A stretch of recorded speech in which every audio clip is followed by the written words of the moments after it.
hug your girls. Go hug your girls. Go on over there.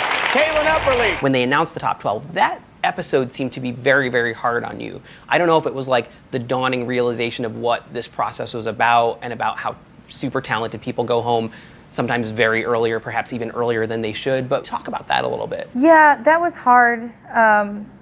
It's just you create bonds with certain contestants. Lily and I and Caitlin and I mean, we were like the Three Musketeers. Whatever happens, happens. Whatever happens, you know. They didn't make it, and it was just like, it was just sad. Lily Scott, America. Instead of celebrating for myself, I was feeling for them, and you know, people took that the wrong way. Not happy to be here. Yeah, I mean, it's really hard for me to fabricate a smile if I can't smile if I don't actually have that feeling. Congratulations, you have made it into the top 12. You know, I should have. Looking back now, I should have been a little more happy for myself than to, you know, mourn the loss of them. Well, speaking of not being able to muster a smile, week 2 of the semifinals comes up. We get the news that you are in the hospital, that you may not be able to make the Tuesday night performance show. And I was like, well, we need to press pause on the season. Like, if we have to take 2 or 3 weeks for Crystal to pull it together and get back in, we've got to do that. What happens in your mind as this experience is going on? Because obviously, unlike me, Fox feels the need to put the show on every single week, no matter what's happening. Were you freaking out? Were you like, what if I can't perform? Yeah, it wasn't a matter of,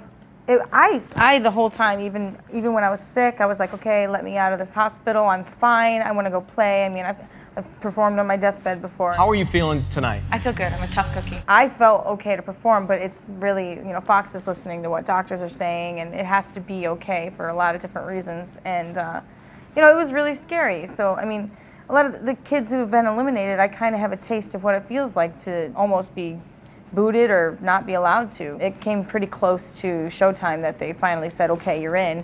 But up until that point, I'd considered myself, I was out of the game, you know. Thank goodness they did the switch, or else I wouldn't be here. You would have worked some hospital gown chic if it was...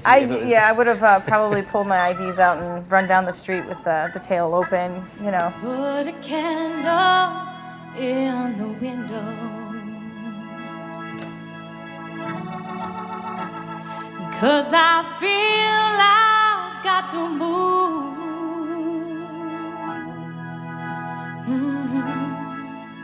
Though I'm going,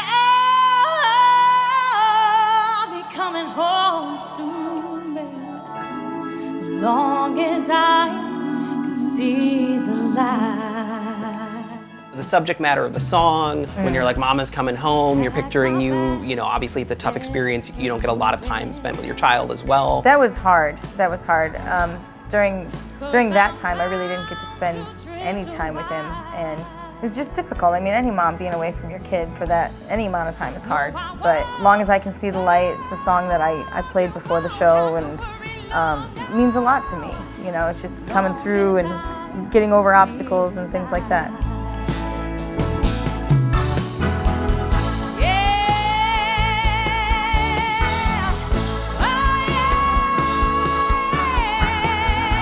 And you took it to church a little bit with the arrangement, Yeah. with the organ in it. I think a lot of times I didn't hear a lot of credit for some of the changes to songs that you made, but I thought that was an interesting one. Thank you. I'm glad that you're paying attention to that, because, you know, it does. It goes over the ears of a lot of people. They hear this version, they don't really think about the original, and so they don't know what the difference is.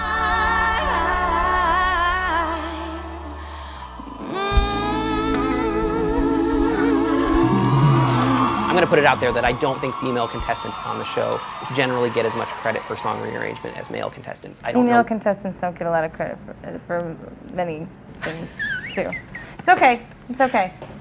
We're putting it out there. Yeah, Here on that's Idolatry.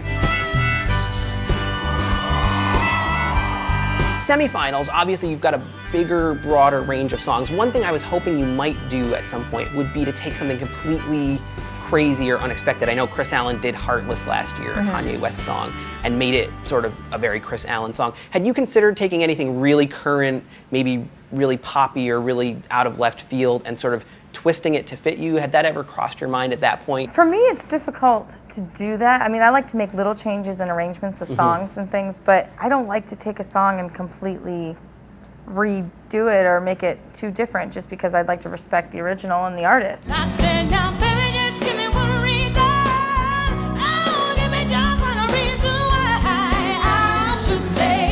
my songs that I write, you know, that's what that's for. I just feel like I owe the original artist a certain amount of respect, and to not Interesting. do that, I don't know.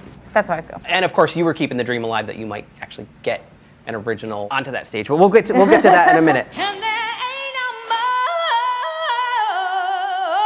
more, no, baby, there ain't no more to say.